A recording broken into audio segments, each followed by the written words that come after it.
নিজের আপন কেউ না, নিজের রক্তের কেউ না, নিজের আত্মীয়-স্বজন কেউ না। তারপরেও একদম পর একজন মানুষের মৃত্যুতে এত যে খারাপ লাগতে পারে সেটা মানে আগে কখনো বুঝিনি। এই ১ম এই জিনিসটাকে আর কি ফিল করছি। আসসালামু আলাইকুম এভরিওয়ান। কেমন আছেন আপনারা সবাই? আশা করি ভালো আছেন। তো যেটা বলছিলাম, মানে কালকে সারারাত ঘুম আসতে পারিনি। হাদি ভাইয়ের মৃত্যুর কথাটা শুনে মানে খুব বেশি পরিমাণ খারাপ লাগছে। আর শুধু আল্লাহকে একটাই কথা বলছি, উনাকে যে গুলি করছে সেই হত্যাকারীর বিচার এমনভাবে আল্লাহ যেন করে দুনিয়াতে এবং আখিরাতে উনি এরকম যেন বিচার করে, মানে কি বলবো, মানে খুব বেশি খারাপ লাগছে এই জিনিসটা যে দুনিয়াতে উনার বিচার দেখে যেন আরও ৫-১০ জন মানুষ ভয় পায়। আর আখিরাতে তো উনার বিচার হবেই ইনশাআল্লাহ।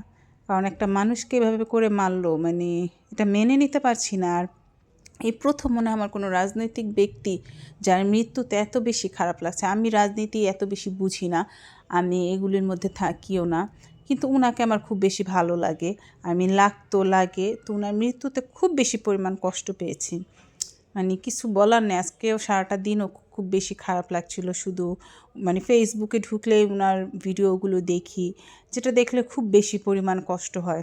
তো যাই হোক, সব কিছু আল্লাহর ইচ্ছা। আল্লাহ উনাকে জান্নাত দান করুক অবশ্যই, কারণ উনি শহীদ হয়েছেন। আল্লাহ উনাকে জান্নাত নসিব করুক, উনি ওই দুনিয়ায় ভালো থাকুক। আসলে ভালো মানুষের জন্য আমার মনে হয় বাংলাদেশ না, কোনো ভালো মানুষ এই দেশে মানে বেশি দিন মনে হয় বাঁচতে পারে না, আমার সেটাই মনে হয়। আর রাজনীতি আসলে ভালো মানুষের জন্য না। উনি এত ভালো একটা মানুষ ছিলেন, আল্লাহ উনাকে জান্নাত দান করুক। তো কী আর বলবো, আজকে এই যে শুক্রবারে একদম সিম্পল রান্না করেছি। আজকে হচ্ছে নতুন আলু দিয়ে গরুর মাংসের ঝোল করেছি, আর হচ্ছে গিয়ে খিচুড়ি রান্না করেছি। আমার হাজব্যান্ড বলছিল আজকে ওর খিচুড়ি খেতে ইচ্ছে করছে, তো সে কারণে হচ্ছে খিচুড়ি রান্না করেছি।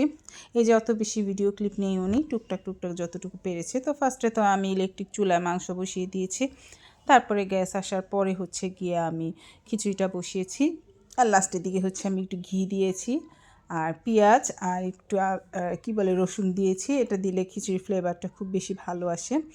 আর এই যে মাংস হয়ে গেছে, লাস্টে হচ্ছে আমি একটু গরম মশলা গুঁড়া দিয়ে দিলাম। তো এটা আজকে টোটালি পুরাটা ইলেকট্রিক চুলাতেই আমার হয়েছে, গ্যাসের আর আসা আর যায়নি। তারপরে এই যে খাবার সার্ভ করছি, আমার হাজব্যান্ডের জন্য দিলাম।